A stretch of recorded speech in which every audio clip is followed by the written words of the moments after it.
Merci Amin Bensiam. Alors, la dernière intervention de la journée est celle du docteur Jalila Rahali. Elle est CEO et fondatrice de la start-up Nafsia Tech. Et son sujet est extrêmement intéressant, notamment pour les startups, puisqu'elle va nous parler du bien-être chez les fondateurs de ces startups. Je vous en prie, docteur.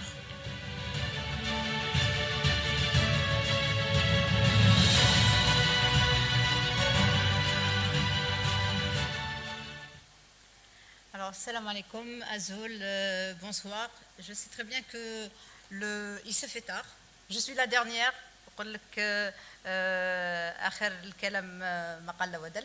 Donc, voilà. Donc, aujourd'hui, ayant deux casquettes, la casquette de psychologue et la casquette d'entrepreneuse, donc je vais parler d'un sujet qui est presque tabou. On m'a déjà déconseillé d'en parler. Mais toujours étant dans le disruptif, j'en parlerai, Inch'Allah. Donc, et là, ça concerne justement le bien-être chez les fondateurs des startups. Et quand je parle du bien-être, il faut voir le revers de la médaille. Donc, derrière, il y a le mal-être. Alors, donc, actuellement, ce qui se passe dans nos startups, je vois qu'il y a un engouement par rapport à la création de startups, mais généralement, ces fondateurs ne savent pas ce qui les attend, que ce soit dans l'entrepreneuriat, que ce soit dans l'engagement dans leurs entreprises, qui sont obligés d'évoluer rapidement parce que ce sont des startups, donc ils ne sont pas comme les entreprises qui ont quand même un temps assez long pour se développer. Et là, je vois que ces start-upers, ils rentrent en plein dedans. Parfois, ils rentrent dans le mur sans vraiment avoir l'information qu'il faut, sans avoir cette personnalité qui pourra les aider justement à aller au-devant. Alors, je vais d'abord me présenter. Pourquoi justement j'ai cette double casquette? D'abord parce qu'en Algérie, j'ai fondé la première start-up vouée à la santé mentale, donc première et unique start-up, et ce sur la base d'un travail qui a été fait quand même pendant une vingtaine d'années, et sur la base aussi d'une marque académique qui s'appelait Nafsiyat. Donc Nafsiyat, c'est psyché.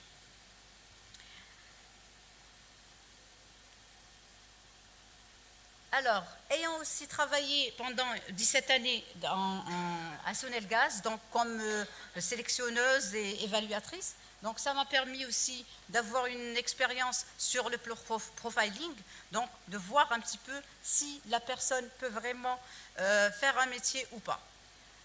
Une autre fois, j'ai été aussi formatrice et mentor, et je suis toujours des groupes de Google développeurs. Donc, et heureusement, mes teams ont eu quand même un bon classement par rapport à quelques hackathons, surtout le meilleur était le hackathon de Dubaï, là où même le président de la République les a félicités. Ayant été aussi enseignante à l'université d'Oran 2, donc j'ai entamé justement les recherches sur la cyberpsychologie très tôt, en 1999, là où mes collègues n'étaient pas encore prêts pour devenir des cyberpsychologues. Donc, un psychologue qui utilise la technologie dans ses pratiques quotidiennes. Donc, on peut faire de la thérapie, etc., par Internet. J'ai été aussi ex-conseillère de plusieurs ministres chargés de la e-communication, donc tout ce qui est réseaux sociaux, etc., et du e-tourisme. Donc, la première année où j'ai été engagée, c'était bien ma mission, faire du tourisme, un e-tourisme par excellence. Alors, ceci m'a valu d'avoir été choisie comme ambassadrice du cluster digital Afrique. Donc, et là, j'ai aussi été classée top 30 et top 50 des femmes en cybersécurité. Je mets entre parenthèses cybersécurité parce que cybersécurité en anglais, ça va vers la cyber safety, donc la cybersureté, plutôt que de la cybersécurité. Donc ça en Afrique et puis aussi au Moyen-Orient. Et en Algérie, j'ai été classée top 10 des personnalités qui contribuent au développement des TIC. Alors, tout ceci pour vous dire que les deux casquettes étaient là, et qui mieux d'autre qui peut, par exemple, parler de comportement, parler d'un vécu de start-upper, mieux qu'un psychologue qui fait de l'entrepreneuriat.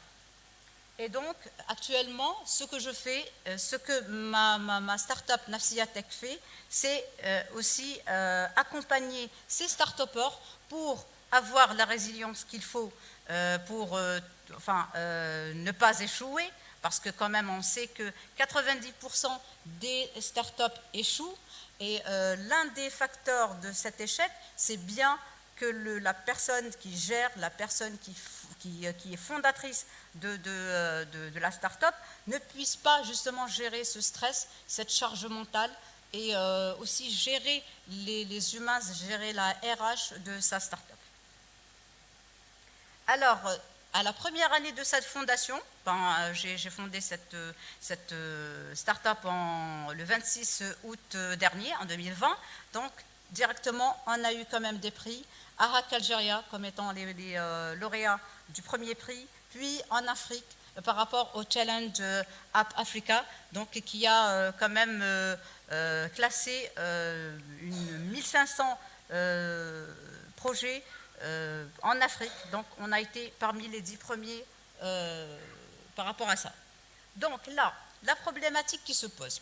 Donc, étant start-upper, donc, et surtout fondateur aussi de la start-up, parce que quand même il faut un certain courage pour le faire, donc on expérimente un grand stress par rapport aux démarches, d'abord, par rapport à la vision, parce qu'il y a un marché, et par rapport aussi à la gestion de la ressource humaine qu'on a, les freelancers, des personnes qui sont le pivot de la technicité dans la start-up.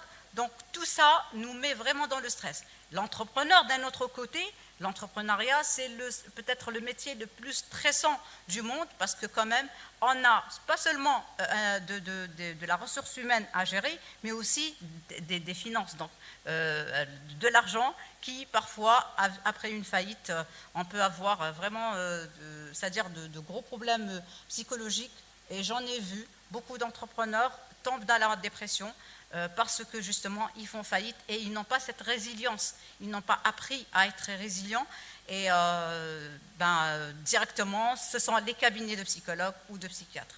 Donc ça, je vous en parle de manière, c'est-à-dire réelle, parce que actuellement, ce que je suis en train de voir, c'est qu'on ne parle pas beaucoup d'entrepreneurs qui ont des problèmes, par exemple, psychologiques. Pourquoi? Parce que c'est tabou. L'entrepreneur, il est là, il a une image à sauvegarder, il est le patron, il fait, c'est-à-dire il gère toute une entreprise, mais derrière, on ne sait pas exactement qu'est-ce qu'il endure. Alors, et c'est pour ça qu'il y a dans l'iceberg ce qu'on voit, ce qu'on ne voit pas. Ce qu'on voit, c'est bien sûr the success, donc c'est toute la réussite, etc. Mais ce qu'on ne voit pas, justement, sont les sacrifices, le temps qu'on prend, c'est-à-dire par rapport à nos familles, parce que dites-vous bien que par rapport à quelques études, ils ont étudié le temps qu'un start-upper utilise pour faire monter sa start-up. Donc il fait à peu près de 70 heures, 80 heures par semaine. Moi-même, je suis arrivée à en faire 150. Pourquoi? Parce que c'est un démarrage. Et si quelqu'un n'a pas vraiment le courage, pas seulement le courage, mais cette résilience, cette force de rester debout, donc vous imaginez le problème. Donc, le bien-être maintenant, c'est quoi exactement? Donc, c'est aussi simple que de voir qu'on a un équilibre entre le travail et la vie de famille, notre vie personnelle. Donc cet équilibre, c'est le bien-être. Il y a le mieux-être ou le mieux-être. Donc là, on passe à un niveau supérieur, là où on n'est pas seulement nous en bien-être, mais aussi on fait adhérer d'autres dans notre bien-être. Et il y a quand même une journée du bien-être qui est le 11 juin de chaque année. Alors, donc, on ne parle pas assez de ce start-upper qui commence sa vie professionnelle, entrepreneuriale. Donc, il a des idées, ok, génial, je vois les jeunes vraiment très, très dynamiques. Et je suis heureuse de voir ce dynamisme, mais il faut faire attention. Je leur dis, il faut faire attention. Et c'est pour ça que Nafsiatech les accompagne dans cet engouement pour qu'ils ne se brûlent pas directement à la tête. Hein, c'est comme des fusibles. Si vous allez trop vite, eh ben, vous risquez de brûler le moteur. Donc, ils apprennent à entreprendre. Donc, le temps d'apprendre, il y a aussi le temps qui passe. Donc, ils ont c'est-à-dire une responsabilité derrière. Donc, ils doivent rapidement le faire. Ils se trouvent dans un environnement inconnu, ce qu'on appelle le phénomène VUCA. Donc, il y a la volatilité du marché, etc. Donc, et là, cette adaptation, cette réadaptation incessante, donc, elle génère beaucoup de stress. Alors, ils ont aussi une ambition démesurée face à la réalité. Ils veulent, dès le départ, être boss d'eux-mêmes, mais ils ne savent pas qu'être patron de soi, c'est aussi avoir tout le temps la tête à réfléchir à des solutions. Pas seulement pour un produit, mais aussi réfléchir aux personnes qui sont avec nous. Donc, réfléchir à des solutions, etc. Donc, et ceci, le fait que de gérer les conflits internes, et là c'est un élément essentiel dans l'échec des startups, c'est que quand, par exemple, le CIO ou le fondateur, s'il est lui-même aussi CIO, donc s'il ne sait pas gérer les conflits, donc ça peut vraiment tomber à l'eau, d'autant plus si les personnes qu'il a avec lui sont les pivots de l'entreprise. Donc aussi, il veut tout faire tout seul, donc il n'apprend pas à déléguer le travail. Donc il y a vraiment beaucoup d'éléments qui rentrent en jeu et qui lui font oublier lui-même et aussi sa famille. Alors, jusqu'aux limites. Donc les limites, c'est comme un mobile quand il tombe à plat, c'est la batterie qui est à 0%. Donc là, commencent vraiment les problèmes. Et entre parenthèses, disons que nous ayons toujours notre portable avec nous, donc on est devenu addict à cet outil qui devient un autre organe de nous-mêmes. Si on le perd, imaginez, je suis sûre et certaine que ça c'est arrivé à tout le monde, si vous perdez votre téléphone, si vous le mettez là où vous ne savez pas où le récupérer, si il est éteint, pas de batterie, donc là, c'est un petit peu le stress, d'accord? Pourquoi? Parce que aussi, il y a un petit trouble qui parfois, chez des gens, devient grand, c'est bien un trouble nouveau, une psychopathologie qui s'appelle la nomophobie. Donc, si elle passe à un degré assez important, donc on a vraiment une pathologie. À petit degré, on a un petit stress et c'est tout. Alors, donc, comme j'ai dit, donc, il y a les enjeux de la santé mentale, donc il y a la dépression, le burn-out et pas mal d'autres psychopathologies. Disons que, c'est-à-dire que quelques études ont relevé que chez les entrepreneurs, donc on peut expérimenter les troubles bipolaires, donc ce sont les troubles entre l'euphorie et la dépression. Donc la personne est vraiment en engouement, elle est dynamique, etc. Et puis c'est l'autre revers de la médaille, donc c'est vraiment la dépression totale. Donc à 6 fois, on double les troubles de TDAH, donc les troubles de l'attention et de l'attention surtout avec hyperactivité ou pas. Pourquoi? Parce que le start-upper, le fondateur surtout, il passe beaucoup de temps à réfléchir. Donc, il ne dort pas assez, il ne mange pas bien, il est tout le temps en déplacement, tout le temps en réflexion. Donc, c'est normal que l'attention, elle va diminuer avec le temps parce qu'il ne peut pas tout gérer seul.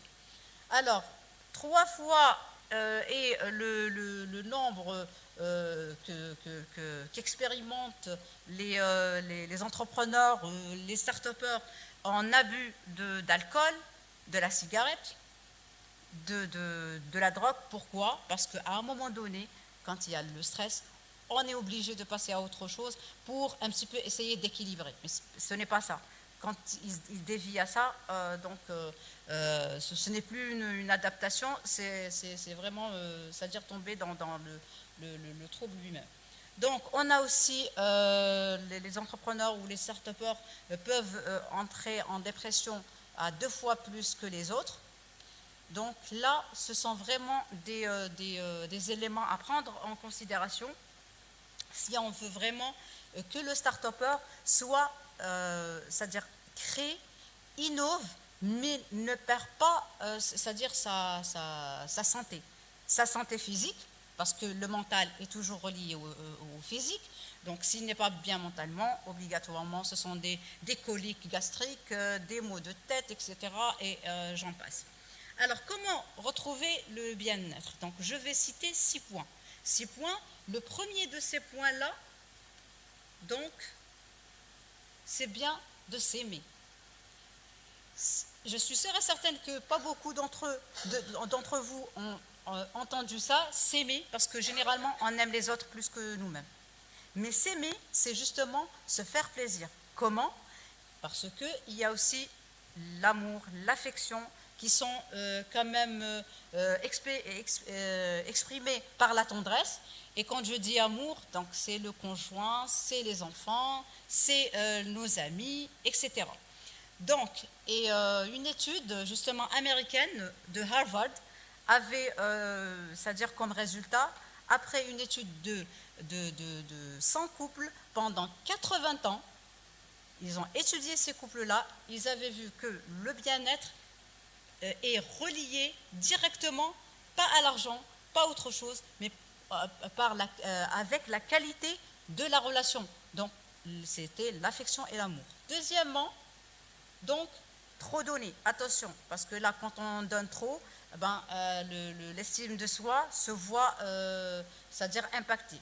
Troisième point, lâcher prise. Parce que parfois, quand on arrive à un point où on ne peut plus réfléchir, si on ne lâche pas prise, soyez sûr, vous ne trouverez jamais la solution, d'accord? Et là, votre santé prendra un bon coup. Donc, lâcher prise, parfois, quand on lâche, c'est bien que le cerveau est en repos, et c'est dans le repos qu'on trouve des solutions. Je reviens à l'histoire de Newton. Il était où, Newton, quand il a découvert la pesanteur? Il était sous un arbre, en train de se reposer. D'accord? C'était le cerveau en repos. La pomme est tombée, et c'est là où il a eu l'idée. Il n'a pas été, c'est-à-dire en train de réfléchir pour trouver ce phénomène-là. Alors, il y a même, nous, c'est-à-dire en psychologie, en psychothérapie surtout, il y a aussi le rire, des thérapies par le rire, par la danse, par le chant, par, c'est-à-dire l'équitation, etc. Et c'est très important, ce genre de thérapie, parce que ce sont des thérapies brèves, et ça apporte beaucoup c'est-à-dire de bons résultats. Alors, il y a aussi le fait d'oser autre chose. Vous pouvez découvrir que vous êtes peintre, alors que vous n'avez jamais pensé à ça. Juste en faisant l'effort de faire autre chose. Ça fait reposer la tête, et les travaux manuels, vous savez très bien aussi, je pense, qu'on a une thérapie par le travail manuel. Donc, on repose c'est-à-dire le cerveau, et là, on commence à innover. Et les start-upers ont besoin de ça, parce que généralement, j'en ai vu, nos jeunes, c'est vrai qu'ils sont dynamiques, mais ils ne savent pas vraiment où s'arrête le travail, où commence le repos.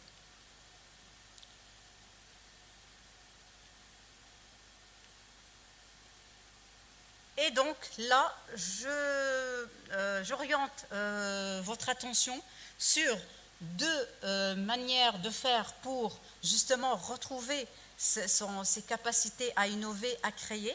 Donc je vous oriente vers le Core Thinking.